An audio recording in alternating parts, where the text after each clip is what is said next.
Imagine listening to this incredibly impassioned, genuinely furious monologue detailing the collapse of the American empire. Oh, wow. Okay. Setting the scene. Yeah, right. And the speaker is laying out the tragedy of all these millions of lives lost in foreign conflicts. They're talking about the erosion of the middle class, the fact that citizens can't even afford basic health care. Because the national treasury is being drained by endless, unwinnable wars. Exactly.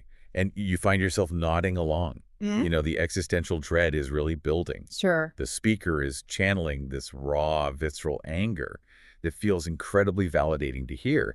And then, without even taking a breath, the very next sentence out of their mouth is a promo code for a cryptocurrency wallet. It is such a staggering pivot, isn't it? Yeah. I mean, one moment you're staring into the absolute abyss of global tragedy, and the next you are being sold a financial life raft in the form of, well, unregulated digital currency. It's wild. Welcome to the Deep Dive, everyone. Today, we are looking at the really dark alchemy of how global tragedy and geopolitical anxiety are converted into algorithmic profit. It's a heavy one today. It really is. Yeah. I have the stack of sources in front of me today that, at first glance, honestly have no business being in the same room together. It looks like a detective's chaotic corkboard. Red string everywhere. Exactly. Mm-hmm. We have an intensely academic geopolitical interview with Columbia University's Jeffrey Sachs. Right. We have a fiery populist political rant by the commentator Jimmy Dore. And we have this furious manifesto-style internet comment thread from a user named RADIO-MANNADORO. Quite the mix. Oh, it gets better. We also have a grim philosophical essay titled The Illusion of Popular Control.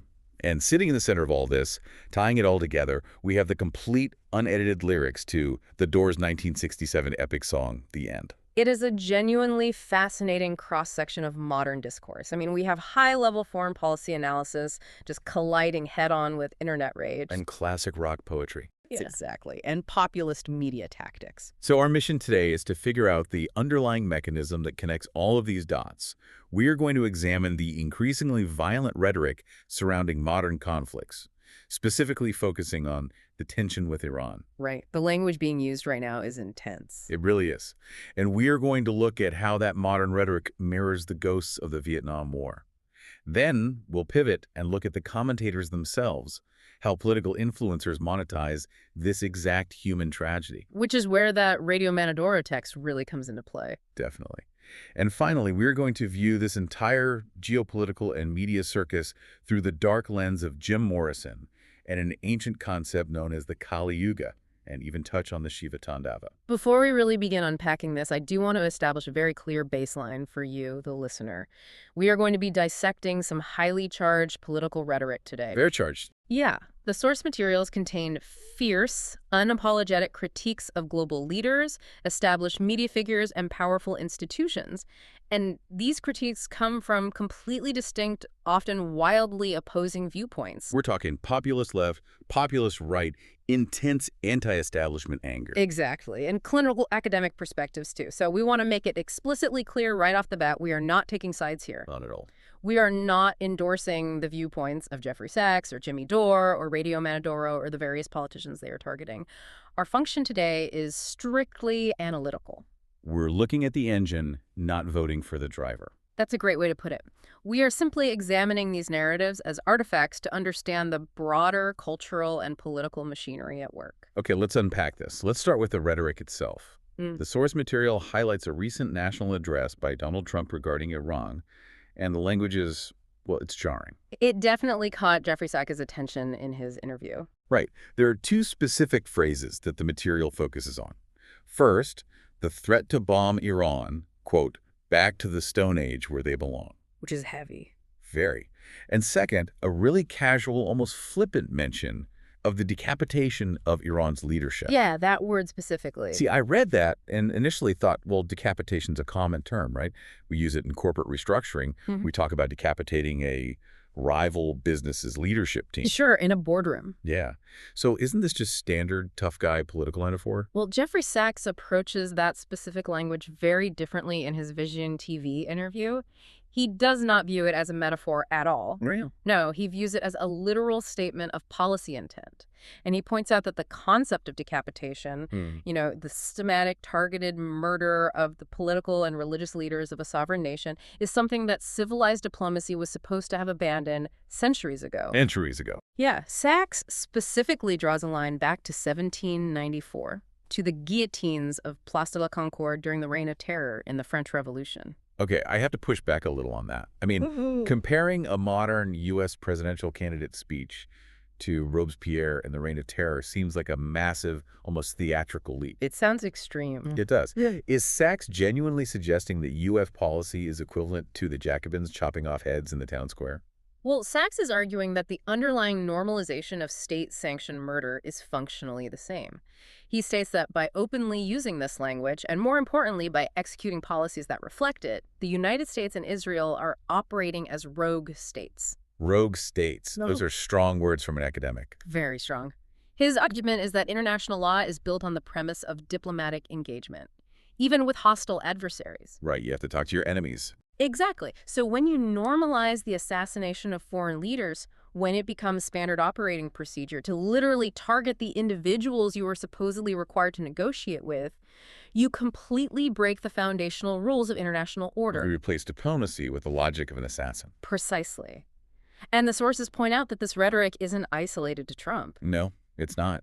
They draw a direct parallel with a speech given by Israeli Prime Minister Benjamin Netanyahu just hours prior. The timing is incredible. And Netanyahu's language steps way out of the realm of military strategy and goes straight into the biblical. He invoked the 10 plagues of Egypt. Specifically, the 10th plague. Right, the death of the firstborn. Netanyahu compared his military actions to the angel of death from the book of Exodus. But he put this very specific modern spin on it. How so? Well, he said, and the source quotes this directly, that while they didn't destroy the firstborn of Egypt, they did kill, quote, all their leaders.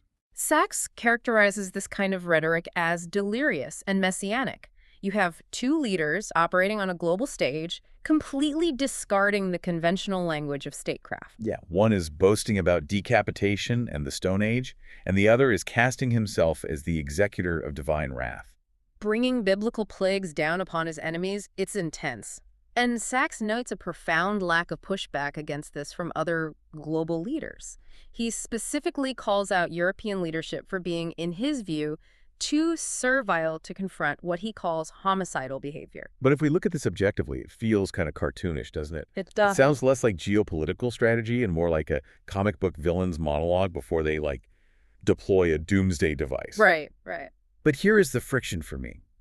If this rhetoric is so transparently hyperbolic, so completely detached from the sober realities of international relations, why does it resonate so effectively with voters? That's the million-dollar question. Because it clearly does. Politicians wouldn't use this language if it didn't pull well. Well, it resonates precisely because it offers the illusion of ultimate control and a clean, instantaneous resolution. Like a quick fix? Exactly. Consider the psychology of the average citizen. Geopolitics is overwhelmingly complex. Oh, totally.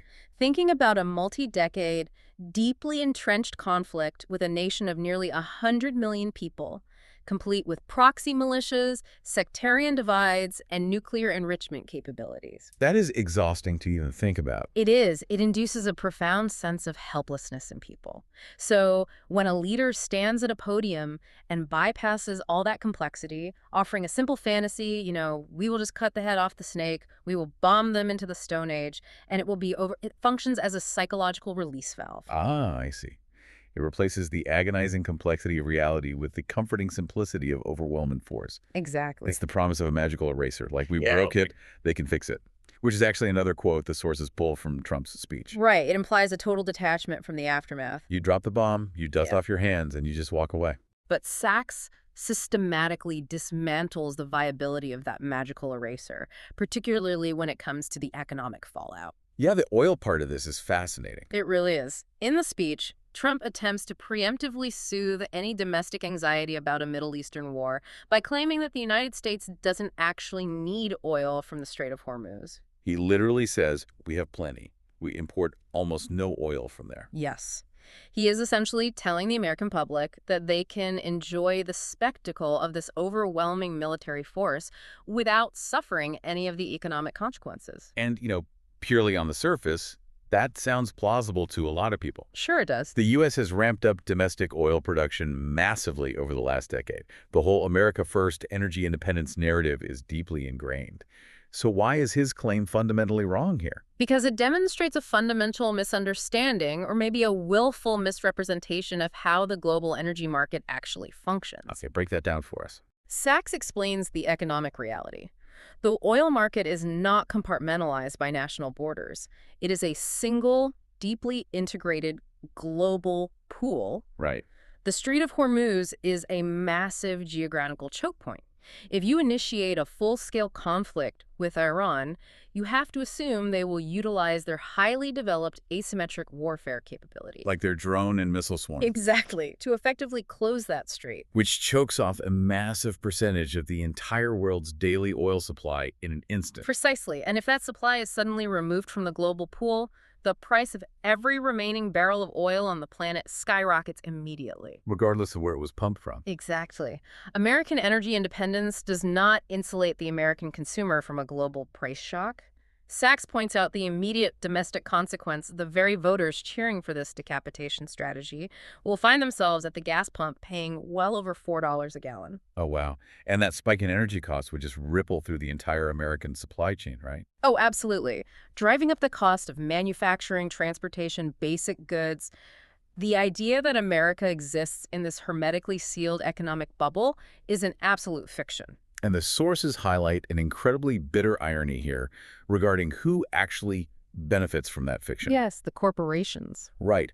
While the average citizen is getting crushed by inflation at the grocery store and the gas pump to subsidize this geopolitical theater, the massive energy conglomerates see their revenues absolutely explode. Yes, Trump actually boasts about this dynamic in the source material, pointing out how well American energy companies do when prices rise. But Sachs introduces a vital caveat that completely undermines that nationalist framing. Right. He points out that companies like ExxonMobil and Chevron are massive, publicly traded multinational corporations. A vast percentage of their ownership consists of foreign investors, foreign sovereign wealth funds, and international capital. So if we trace the actual flow of money and suffering here, It's grim. the American working class absorbs the economic shock of the conflict through higher prices, while foreign shareholders reap the massive dividend payouts generated by that very same crisis. Exactly. The populist rhetoric of protecting the homeland completely masks the reality of globalized finance extracting wealth from the domestic population during wartime. It is a devastating critique of the easy victory narrative.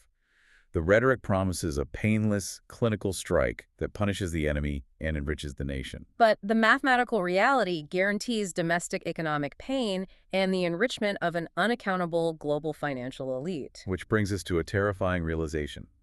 If the rhetoric is masking an economic and logistical disaster, the people formulating these policies must know this, right? You would hope so. It feels like we are watching a rerun of a very specific, very tragic era of American history.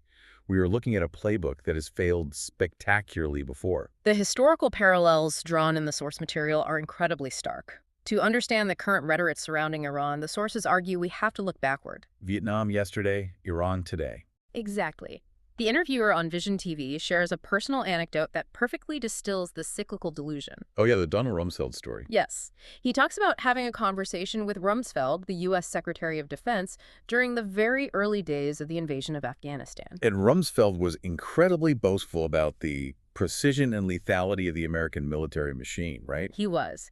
He claimed they were systematically eliminating every pre-established target on their lists. His only complaint, according to the interviewer, was that they, quote, didn't have enough targets. I mean, that is a profound display of imperial hubris, the belief that destroying physical infrastructure equates to political victory. And the interviewer notes the grim reality that followed. Hitting every target on a map did not prevent the United States from spending the next 20 years mired in an unwinnable conflict. Ultimately resulting in a chaotic withdrawal. Exactly. And Sachs immediately seizes on that Rumsfeld anecdote and connects it to an even deeper, more foundational trauma in the American psyche. Who would not? Yes.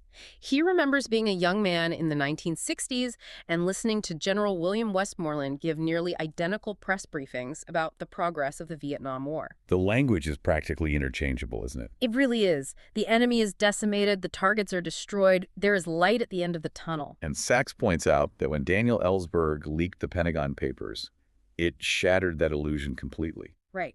The documents revealed that the optimistic public rhetoric was a calculated fabrication. The military intelligence apparatus knew almost from the beginning that the war in Vietnam was a quagmire. Yet they continued to feed the public the narrative of an imminent clinical victory. So we have this documented track record, the illusion of the quick war in Vietnam, the illusion of the clinical war in Afghanistan. And now, Sachs argues, we are seeing this exact same rhetorical template being forced onto Iran. Let's dig into the logistical math that Sachs lays out, because it totally dismantles the fantasy of a 4 to 8 week bombing campaign achieving total capitulation. Sachs approaches this from a purely logistical standpoint to demonstrate why the historical precedent of failure will absolutely repeat itself. He begins by looking at the 1999 NATO bombing of Belgrade. Belgrade is a single, relatively small capital city in Europe. It possessed a fraction of the defensive capabilities of a modern regional power. Right. Yet it took 78 days of continuous, relentless aerial bombardment to force the Serbian government to an agreement. 78 days just to coerce a single city. Wow. And then he pivots the comparison to Gaza. Yes. Gaza is a tiny, densely populated, geographically isolated strip of land. It has been subjected to what Sachs describes as genocidal levels of destruction for 2 straight years. And yet, complete control remains elusive. And then, of course, the historical anchor of Vietnam, Laos, and Cambodia. Right. A massive, decade-long carpet bombing campaign that dropped more tonnage than all of World War II. And it still culminated in an absolute failure of strategic objectives. Now, he asks us to take those data points and apply them to the reality of Iran. We are not talking about a single city or a small coastal strip. We are talking about a nation of nearly 100 million people. The geography alone is a nightmare for an invading or bombing force. It is. Iran is dominated by the Zagros Mountains, providing massive natural fortifications. Furthermore, the Iranian government is acutely aware of the U.S. playbook. They've been watching. Exactly. They have spent decades burying their critical military and nuclear infrastructure deep inside those mountains, constructing hardened underground facilities like Fordo. So the notion that a few weeks of aerial strikes could bring a nation of that size with that geography and that level of defensive preparation to its knees. It defies every established tenet of modern military science. Okay, so if I'm tracking Sachs's argument here, the math guarantees a protracted, horrific disaster. The economic fallout would cause massive domestic inflation. And furthermore, Sachs asserts that the primary justification for all this aggression, the threat of a nuclear-armed Iran, is largely a manufactured panic. Yes, he makes that point very strongly. He points out that under the JCPOA, the Iran nuclear deal, Iran was actually complying with incredibly invasive monitoring by the International Atomic Energy Agency for years. He even highlights that Iran's supreme leader issued a fatwa strictly forbidding the development of nuclear weapons on religious grounds. So, if the nuclear threat was contained and a war is mathematically unwinnable, what is the actual mechanism driving this? I mean, if it's not national security and it's not rational statecraft, is it just pure irrational ego? It looks like irrational ego on the surface, but Sachs argues it is actually a cold, calculated strategy that dates back over 70 years. Wow. He asserts that the rhetoric about nuclear weapons has always been a convenient smokescreen. The actual unyielding objective of U.S. and Israeli policy toward Iran is not disarmament, it is regime change. They demand a subservient government in Tehran. And he traces that specific desire for subservience back to 1953. 1953. This is the crucial historical context that makes sense of the current madness. It really is. In 1953, Iran had a democratically elected prime minister, Mohammad Mossadegh. Right. Mossadegh made the fatal error of attempting to nationalize Iran's oil industry, which was largely controlled by British interests. Which obviously didn't go over well. Not at all. In response, the CIA and Britain's MI6 orchestrated Operation Ajax. They actively overthrew the democratic government and installed the Shah, Mohammad Reza Pahlavi. essentially creating a brutal police state that acted as a reliable proxy for Western economic and geopolitical interests. Exactly, until the 1979 revolution overthrew the Shah. Right. And Sachs is arguing that the underlying psychology of Western foreign policy has never recovered from 1979. The goal has remained identical for decades: reverse a revolution, destabilize the current power structure, and reinstall a regime that answers to Washington. Vietnam yesterday, Iran today. The song remains the same. The specific names on the maps change. The jungle canopy is SWAT for mountain ranges, but the imperial ambition. The absolute refusal to accept a sovereign nation operating outside of the prescribed sphere of influence. It remains entirely constant. It is a deeply unsettling framework. We are watching this massive, tragic geopolitical chess match play out, with millions of lives and the stability of the global economy hanging in the balance. Right. But, and this is where our deep dive takes a severe left turn, while this high-stakes game of empires is happening in the physical world, there's a parallel game occurring simultaneously. Yes. It is happening on our screens, in our feeds, and it is entirely based on the harvesting of our attention. This brings us to the critique of the media ecosystem and how the tragedy we just discussed is aggressively commodified. The monetization of human tragedy. Let's look at the text from the user RADIO-MANNADORO. This one is intense. It really is. This is a comment thread that appeared beneath the very visioning TV interview with Jeffrey Sachs that we've been analyzing.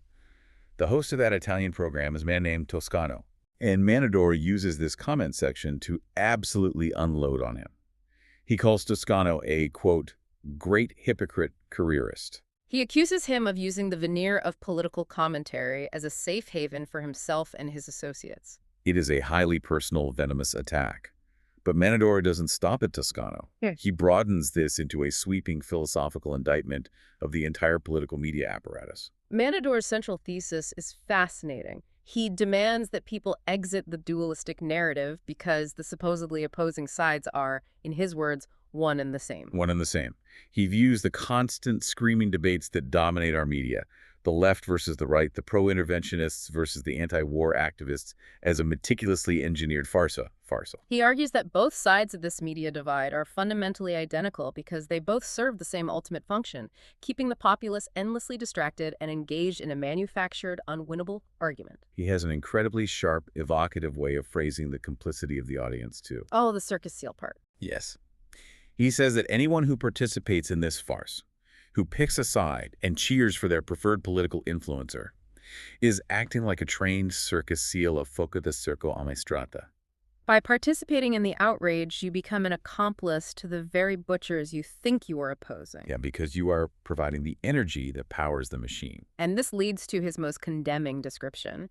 He labels these political commentators and alternative media figures as parasites of our blood, time, and attention. Parasites of our blood, time, and attention. He calls them the sick children of the algorithm. It's incredibly dark, but it feels undeniably accurate when you start looking at the mechanics of how this content is delivered. I want to take Manadoro's concept, this idea of algorithmic parasites feeding on geopolitical dread, and apply it directly to our next piece of source material. The audio clip from the political commentator Jimmy Dore. Yes, because watching how Dore operates in this clip is like watching Manadoro's worst nightmare play out in real time. Let's systematically break down Jimmy Dore's segment. Dore operates in the populist, anti-establishment space. Right. In this specific clip, he is tapping into a very potent, very justified reservoir of public anger. He begins by playing a soundbite of Donald Trump essentially admitting that the United States cannot afford robust domestic programs. Like subsidized daycare or universal health care. Exactly, because, as Trump bluntly states, we're fighting wars.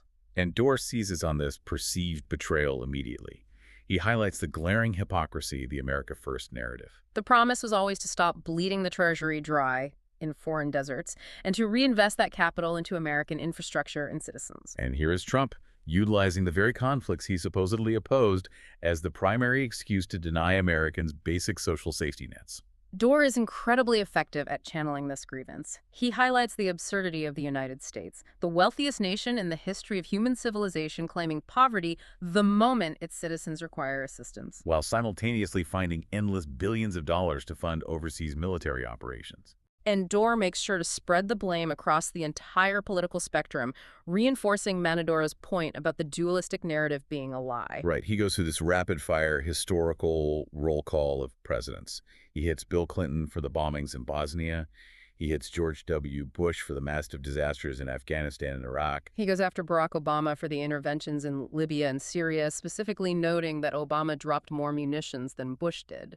And then he lands on Joe Biden, attacking his administration for the massive financial and military support in Ukraine and Gaza. He constructs a very compelling narrative of an unbroken, bipartisan lineage of warmongers. He is telling his audience that the system is entirely captured by a military-industrial complex that views domestic suffering as an acceptable cost of doing business. He brings his listeners to a peak emotional state, a mixture of righteous indignation, profound geopolitical anxiety, and a feeling of total systemic abandonment. You are listening to this, and if you are struggling to pay your medical bills, or if you are horrified by the images of destruction coming out of the Middle East, you are fully bought in. Absolutely. Dorr has articulated your exact fears perfectly. He is the brave truth-teller raging against the machine. And then, the pivot happens. The pivot. This is the moment in the source material that genuinely gave me whiplash. The second he finishes painting this apocalyptic picture of a collapsing empire and a corrupt system, what does he do? Without a moment of hesitation, he transitions directly into a sponsored advertisement for a cryptocurrency service called the Rumble Wallet. It is seamless. He literally goes from shouting about how the political elite are purposely destroying America to saying, in his best pitchman voice, hey, you already know why people are moving to crypto. It's jarring. He tells his terrified audience that they need to buy Bitcoin, Tether, and gold to escape the impending censorship of the traditional banking system. He has spent the last 10 minutes carefully constructing a state of existential panic, purely to soften the target for a financial sales pitch. This is exactly what Manadoro is critiquing. This is what it means to be a parasite of attention. If we analyze the psychology of what Dorr is doing, it is incredibly cynical. It really is. It reminds me of an old fire and brimstone preacher. The preacher stands at the pulpit, terrifying the congregation with vivid, agonizing descriptions of hellfire and eternal damnation. Yeah. He whips them into an absolute frenzy of fear. Right. And then the second they're completely overwhelmed, he passes the collection plate and offers them a chance to buy an indulgence to save their souls. That is a very apt analogy. The mechanism relies on stoking existential dread to create a desperate desire for control. Exactly. When people are confronted with the massive, unfixable tragedies of global war, the 500,000 dead Iraqi children Dorr references, the ongoing destruction in Gaza, their own inability to afford healthcare, they feel entirely powerless. And the crypto pitch offers them an illusion of agency. It promises financial isolationism. The empire is collapsing, the world is burning, but if you buy this unregulated digital asset, you can build your own personal lifeboat and float away from the wreckage. It's the ultimate commodification of despair. The mega Truman Show horror circus, as Manadoro calls it. The physical reality of geopolitical violence, the actual bombs dropping, the actual bodies, is completely decoupled from its real-world consequences. It is fed into the digital machine, transformed into emotionally charged content, and used to hold the audience's attention just long enough to extract their capital. The influencer positions themselves as the sole beacon of truth in a corrupt world. But the underlying objective isn't to dismantle the war machine.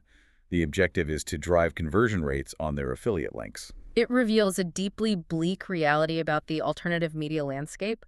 The loudest voices screaming about the world being on fire are often the ones quietly profiting from selling the fire extinguishers. The tragedy is necessary for the business model to function. This realization that we are trapped in this inescapable, cynical loop where even the most fervent anti-war rhetoric is ultimately just another grift brings us to the final and most philosophically dense portion of our source material. Yes, the sources move away from direct political critique and offer a broader, almost spiritual framework for understanding this specific era of history. We shift our focus to a short Italian text titled L'illusione del controllo popolare, the illusion of popular control.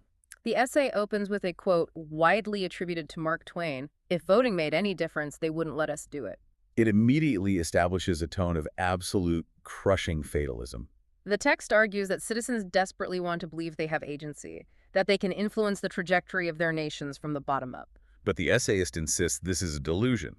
We are simply participating in a rigged game, gleefully arguing over the deck chairs while society functions as a, quote, total slaughterhouse. And the text concludes with a single phrase that provides the philosophical anchor for everything we have analyzed today. It ends with the words, Kali Yuga. Kali Yuga. I know this is a concept from Hindu cosmology, but how does it specifically map onto this discussion of Middle Eastern foreign policy and cryptocurrency grifters? Well, in the Hindu conception of time, history is not a linear progression. It is a massive repeating cycle divided into 4 distinct ages, or yugas. Okay. The Kali Yuga is the 4th and final age of the cycle. It is universally characterized as the age of ultimate darkness, strife, and profound moral decay. So the worst one. The absolute worst. It is an era defined by rampant hypocrisy, the inversion of truth, and the complete collapse of spiritual and social order. Wow. By invoking the Kali Yuga, the author of this text is making a profound assertion. The absolute chaos we are examining today is not a glitch in the system. The unhinged, homicidal rhetoric of leaders like Trump and Netanyahu. The endless, mathematically unwinnable wars for regime change. The parasitic media figures monetizing the spectacle of human suffering. None of this is an aberration. It is the defining characteristic of the age we inhabit. The madness is the system. We are living in the horror circus. There's actually another layer to this Hindu cosmology that fits perfectly with what we're discussing, which is the Shiva Tandava. The Shiva Tandava, what is that? It's the cosmic dance of destruction performed by the god Shiva.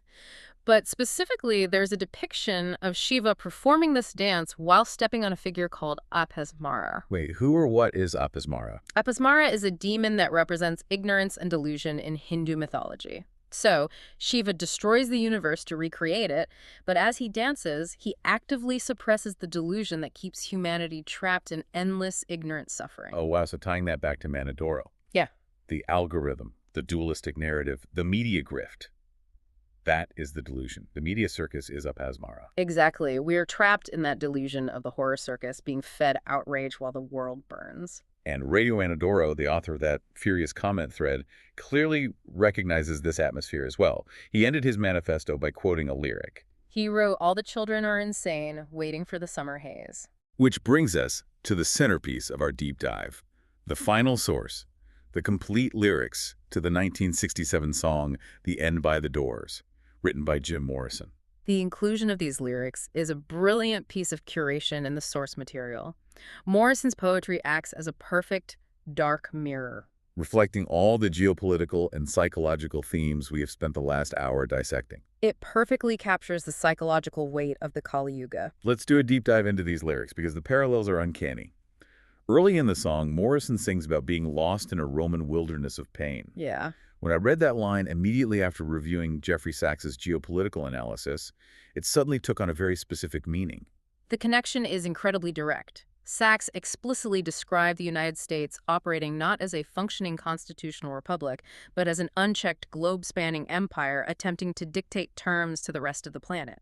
In his interview, Sachs points out the sheer scale of this hegemony, noting the U.S. maintains roughly 750 military bases spread across 80 different countries. That is the modern, mechanized equivalent of the Roman Empire. And what is the result of that relentless, overextended imperial ambition? A wilderness of pain. Decades of endless conflicts, destabilized regions, and the suffering of millions. All sacrificed to maintain the borders of an empire that has long since lost its moral compass. It's the physical manifestation of the horror circus. And then the imagery in the song shifts. Morrison repeatedly chants, "Ride the snake, ride the snake. To the lake, the ancient lake, baby." It brings in this incredibly primal, mythical imagery. What does the snake represent here? Well, the snake is one of the oldest archetypes in human mythology. It frequently represents primordial chaos, base instinct, and crucially, the cyclical nature of time. Like the snake eating its own tail. Exactly, which ties perfectly back to the repeating cycles of the Kali Yuga. I found it fascinating to contrast that ancient primal imagery of the snake with Mannadoro's phrase, "the sick children of the algorithm." It's quite a contrast. It perfectly encapsulates the bizarre duality of the modern world. I mean, we are operating via hypermodern, invisible digital infrastructure.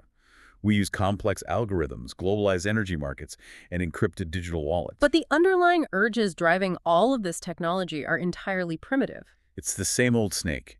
It is the same base human desire for domination, the conquest of territory, and the violent destruction of the other. The tools have evolved, but the psychology remains ancient. And that violent primitive psychology is laid completely bare in the most infamous and arguably most disturbing section of the song. The spoken word, edible narrative in the middle. Yes.